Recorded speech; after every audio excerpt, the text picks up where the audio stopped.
Greetings everyone, Rejnols here, and welcome back to another video. Today we're doing a first impression of 10th edition. Yesterday I had the pleasure of playing 2 games of 10th edition. We were only playing 1500 points. However, we were playing for a total of like 8 hours because there's so much going back and forth and reading up on rules.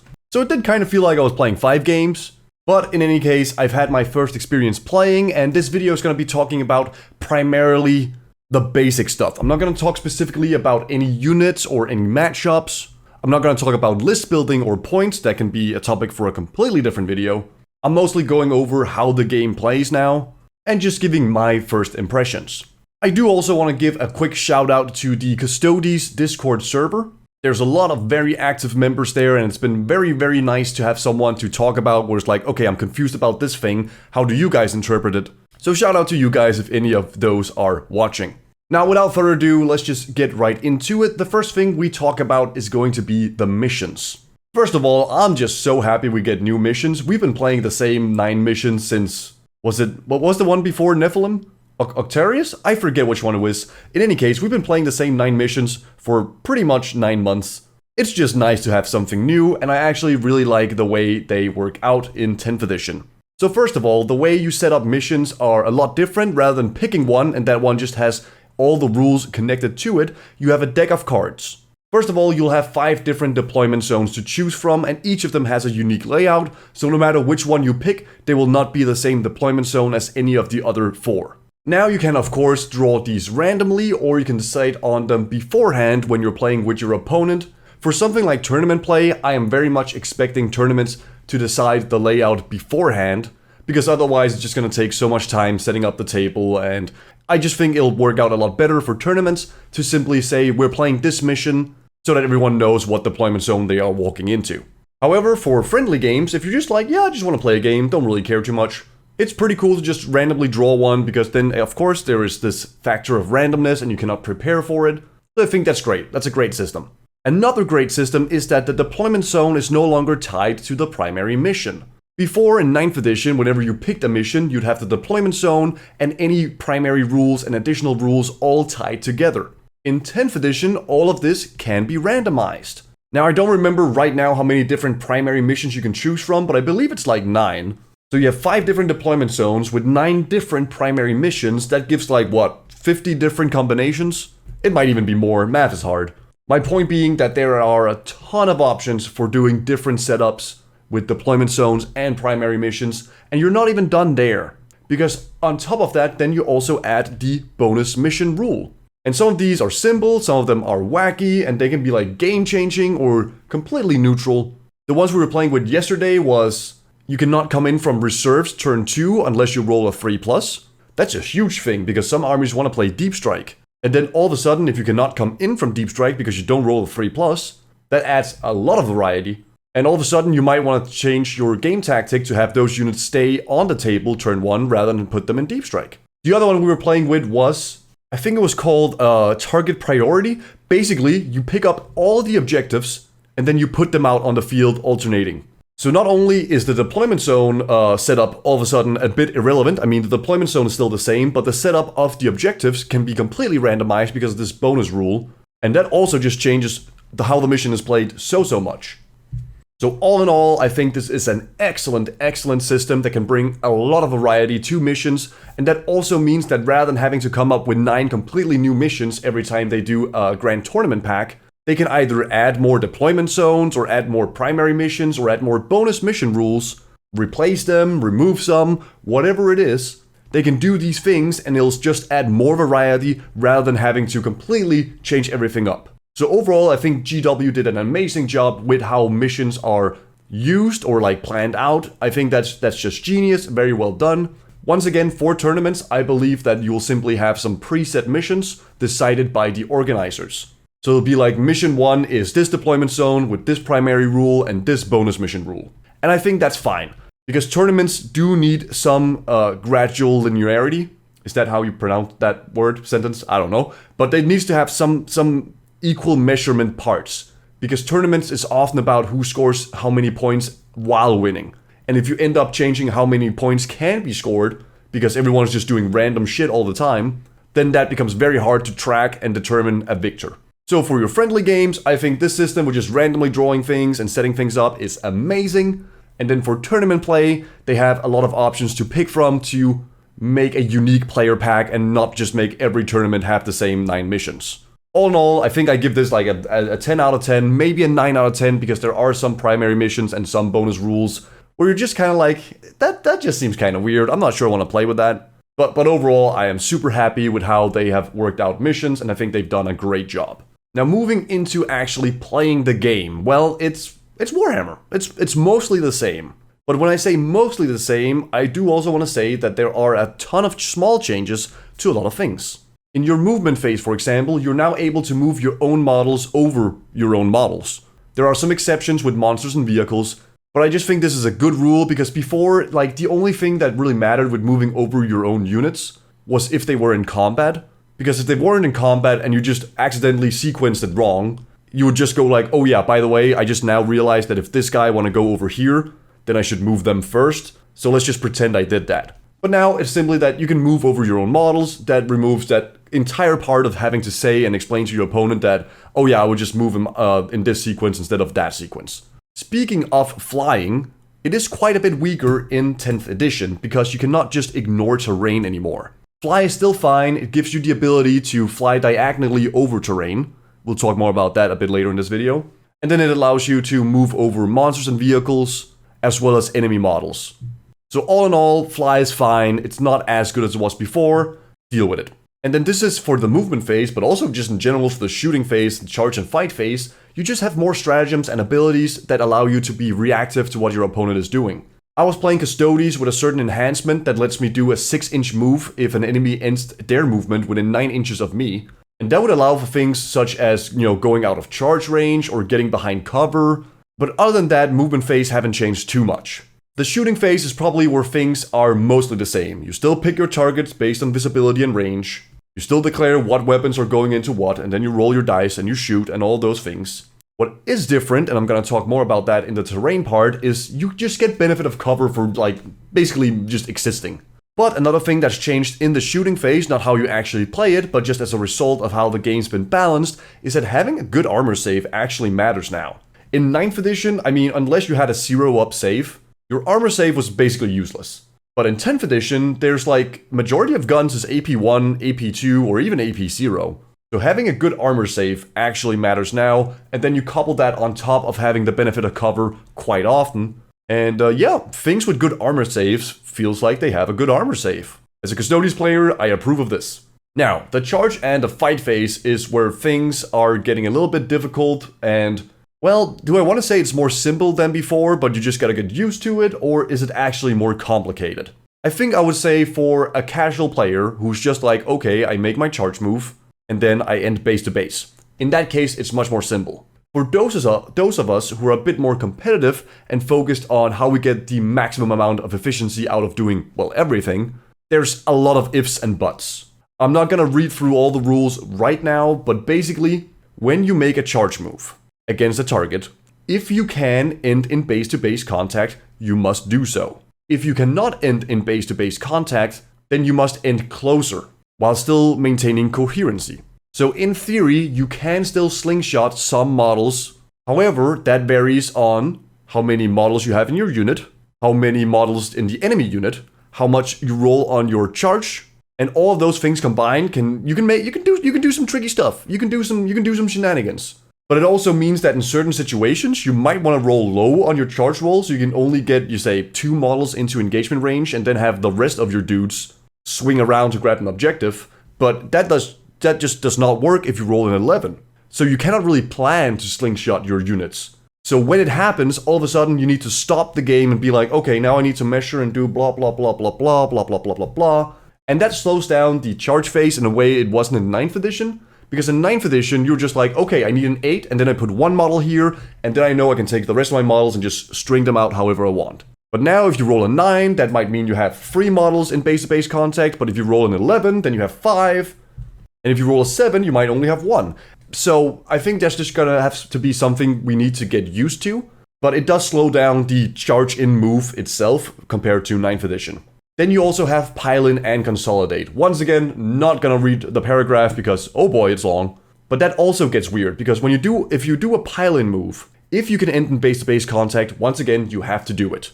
If you cannot end in base-to-base contact, then you need to end closer to the closest model, but not the model you've charged. So in theory, you can pile in and fight something completely different than what you charged. Granted, they are within that 3-inch range, and you end up in engagement range and also closer to the closest model.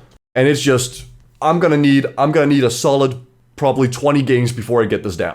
And this is the part that took the most time in my games yesterday, was every single time we activated a unit, and it was like, well, I have this one guy who is in base-to-base contact with one of my models who's in base-to-base contact. However, the closest model is actually another unit that's 1.5 inches away.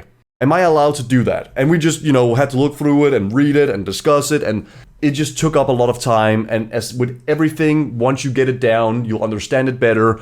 But if all of a sudden that you get this thing, but you're playing against an opponent who doesn't get this thing, you're probably going to have to spend at least as much time explaining it there again.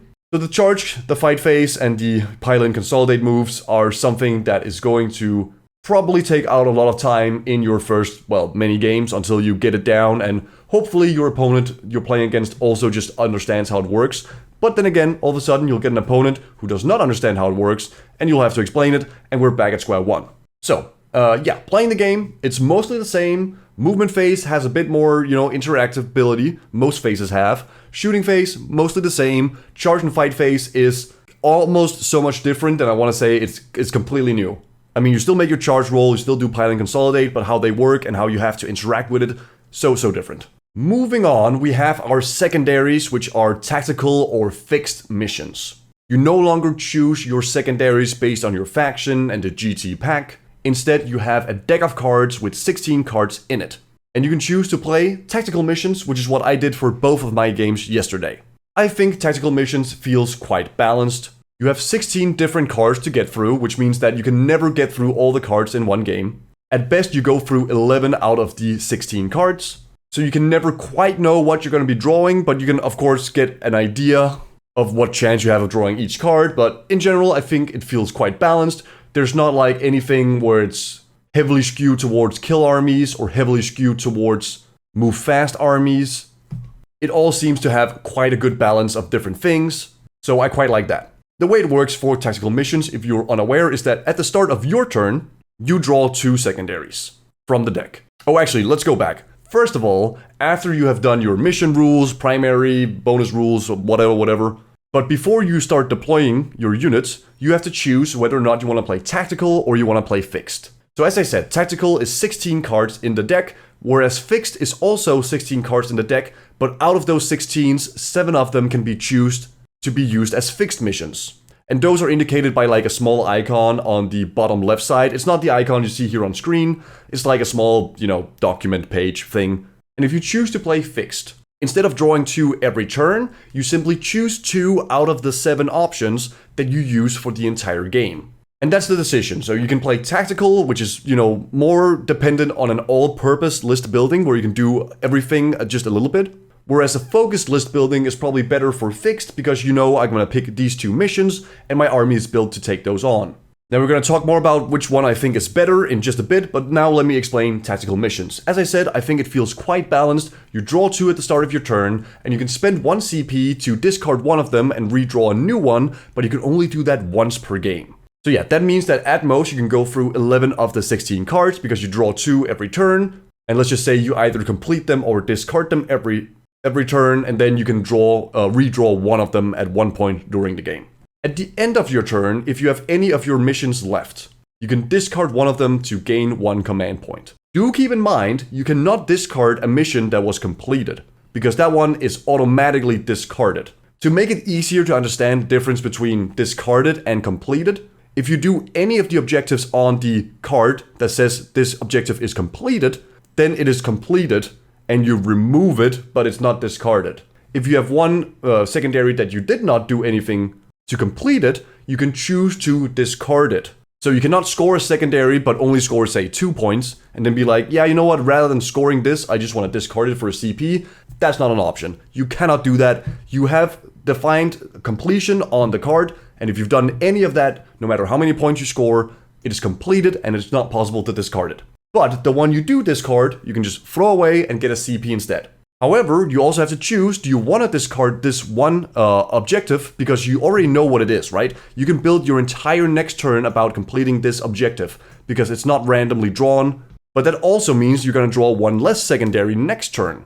And it also means that your opponent is aware of what your secondary is going to be in your next turn. So it's a lot of thinking like, do I get the benefit of having an easier time scoring victory points? Do I get the benefit of getting an extra command point? But I'm also letting my opponent know what I'm going to be trying and doing next turn. There's a lot of things. The way that tactical missions are built, I feel like GW, this is like the way they want you to play the game. They want you to play with tactical missions. And honestly, I'm all for it. I think tactical missions are the more fun way to play the game. There might be some list building options that allow you to just do better on fixed missions. But in general, I think if you're going to have, if you focus more on the fun part rather than the super competitive part, I think tactical missions are going to be better because fixed missions are actually kind of hard to build for. I wrote 6 out of the 16, but it's actually 7. So 7 out of the 16 cards can be used for fixed. I don't remember all of them on top of my head, but it's like behind enemy lines, engage on all fronts, bring it down, no prisoners, deploy teleport Homer, and then I forget the rest. So you can choose 7, out of those 7 you can choose 2 of them and you use those for the entire game. Now many of them have a max of how many points you can score each turn. So Assassinate is a maximum of 5 points, I believe. So that one would, in theory, be able to score you 25 points throughout the entire game. But you, of course, also need the opponent to have enough characters to actually score 25 points. Bring It Down is the same. You can score also a bunch of points on that one. However, if your opponent doesn't have enough vehicles to do it, well, in that case, it just becomes useless. The only 2 I see you can really build your army for are Engage on all fronts, behind enemy lines, and I suppose deploy teleport Homer.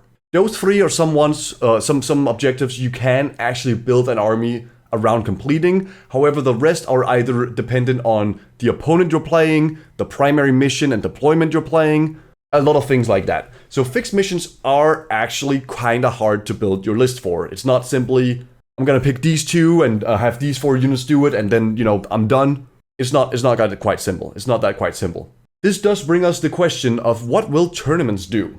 As I mentioned in the primary mission, bonus rules and all those things, I think those things are going to be fixed. I think the tournament organizers are going to say we're using this deployment, this mission, and this bonus rule.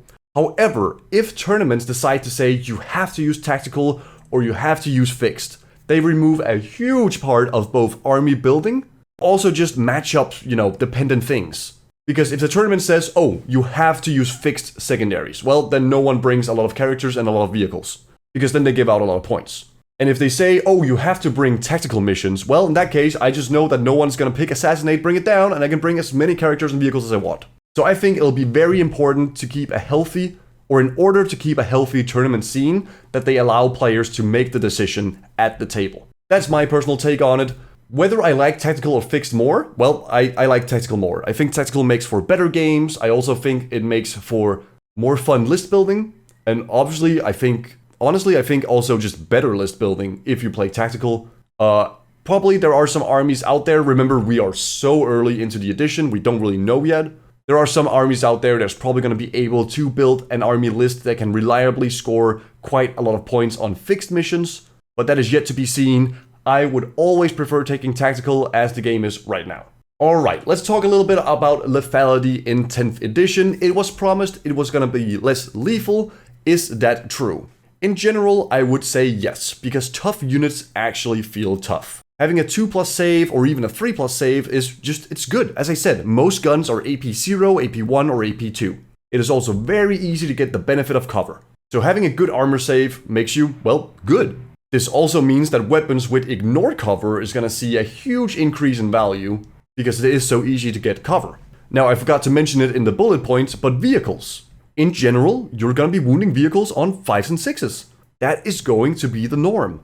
And you might be like, well, that's bullshit. Why my faction doesn't have anything to deal with vehicles? And yeah, that's just how it's going to be. Some factions are going to have a harder time dealing with vehicles. However, some factions also have very good answers to dealing with vehicles, such as units with abilities where they reroll wound rolls or have anti-vehicle weapons, all those things. However, going into 10th edition, keep in mind that the normal thing when shooting or fighting a vehicle, it will be that you're wounding on 5s and 6s. Don't be mad that your army cannot deal with a vehicle as easily as something else, because in general, a general unit that is not really meant to attack vehicles is going to be wounding on 5s and 6s. That's just the norm, you just have to get used to it. Now, where lethality is still very, very strong in 10th edition is in various combos. Because if you want something dead, you probably can kill it. But unlike 9th edition, where you just randomly had, let's just say, eradicators shoot at anything and then wipe it. That's just not a thing anymore. Eradicators have their targets that they're good against. But you cannot just point eradicators at any one unit in the game and then expect them to delete it. So yeah, as I've written here, individual killing power is down, but combos are still very much a thing. Your faction ability, your datasheet ability, your stratagems, all these things can combo together to kill something very efficiently. But you no longer just have the one-hit wonder units that can just do everything against anything. Well, I mean, some units do. For example, the guy on screen, he can shoot at anything and kill anything. But in general, lethality is down, and you're going to be looking at more comboed effort into killing something rather than individual units just randomly picking something up. And then the final point I'm going to be talking about today is terrain in 10th edition, which is going to be a major faction or a major factor for a lot of abilities and a lot of units and a lot of things. First of all, 9th edition terrain was dominated by the L Ruin. This was the most common ruin you'd see at tournaments. It came in two sizes, a large ruin with no windows and a small L Ruin with windows. The reason why they were so popular was because they were easy to make. You could print them, you could make them out of cardboard basically, and they just kind of did everything. They gave some nice line of sight blocking, they gave some staging points for different units, they were just all purpose. However, it did become a little bit boring when most tables were just like, okay, here's 8 L ruins and now, go play. And the difference between one table layout and another table layout was whether or not the L ruins were turned 40 degrees. That has probably all changed in 10th edition. Now, this is still very much on the organizers to figure out, but for now, what has changed? First of all, dense and hardcover it's gone. Unless your unit has an ability that says it gets anything bonus when it has the benefit of cover, then there is no -1 to hit or +1 armor save in melee. You just have the benefit of cover, which is +1 to your armor save in shooting. That's it. So yeah, light cover is so much easier to get. It's no longer called light cover, it's just called benefit of cover, but you can get it from basically everywhere. Again, not gonna go through every single terrain rule, but in general, if you're either wholly within terrain or partially obscured by terrain, that model, it's a model by model basis, not unit basis, gets the benefit of cover. Now, you might have noticed that I put emphasis on wholly within the terrain because there's also been some changes to how you get line of sight through terrain. You can no longer simply tow into terrain, get cover, and also get the sight line. If you tow in, then you do not get cover, you do not get visibility of anything on the other side of the terrain, but anything outside of the terrain can see you. So if there's a window in a ruin and you're not wholly within with your model, then that model cannot see, but can be seen. It's a bit wacky, but I get why they're doing it, because this very much limits the ability of, say, a tank to simply go up and touch a ruin and then shoot through it. Now you need to be wholly within to shoot through ruins. It's gonna take some getting used to, but I think I like this rule quite a bit. Big models are now tougher to kill, which means that they do need some disadvantages on the table, such as having to move around a terrain piece to get line of sight. Because in 9th edition, your vehicle could just touch a ruin and then unlock a whole new slew of line of sight options. Now you actually have to drive around the terrain piece because things are, pretty small when it comes to ruins. And the chance of you being able to fit wholly within the terrain piece is quite small. And you might also have to sacrifice your vehicles a little bit because sometimes you want to move around a terrain piece, but you can't quite do it without actually touching into the terrain piece, which means that now everything can see through that ruin and shoot your vehicle. So that's a huge thing, and it's going to be very important that terrain features are defined when there's tournaments. I think the most important thing that if you're a tournament organizer or just have a local gaming club, one of the most important things you can do is get those see-through paper things you can put under your terrain so it's very clear where the footprint of the terrain starts and where it ends. So there's no confusion about whether you're wholly within or not. So defining the footprint is going to be absolutely a major thing in 10th edition. so there's not going to be any confusion about whether you're wholly within or not. Finally, fly models. Fly models can no longer just go through terrain, they have to either go around it like vehicles, or they can measure diagonally up and then diagonally down. There were some thoughts about whether or not this was a thing only if you start or end your movement on terrain. However, in the rules commentary, we have gotten confirmation that indeed fly just always have diagonal movement, even if you don't start or end your movement on the terrain feature. So as I said, fly, still fine. You still have some options of going over terrain where you cannot move around it. However, if the L Ruin is still the normal terrain feature, well, I just don't see you ever using the diagonal movement up and down, because it will just be faster to go around the terrain. Again, this depends on how tall the terrain is, but it'll be very interesting to see what especially tournament organizers decide to do for terrain in 10th edition, and we'll just simply have to wait and see. Alright, with all of that in mind, what are my first impressions of 10th edition? In general, I like it. The rules itself, I don't have any big issues with. As I mentioned, the fight phase is going to be something where you will need some time to figure out how the rules work exactly. But in general, how the game plays, I am fairly happy. I did not play against or with a list that had an excessive amount of anti-vehicle or anti-infantry and devastating wounds. I can imagine that part is going to get real boring very soon. I also watched a video with someone playing with Desolators, and they rolled like, what was it, 71 dice? Like, that's not... No. 24 points per model is not supposed to roll 71 dice.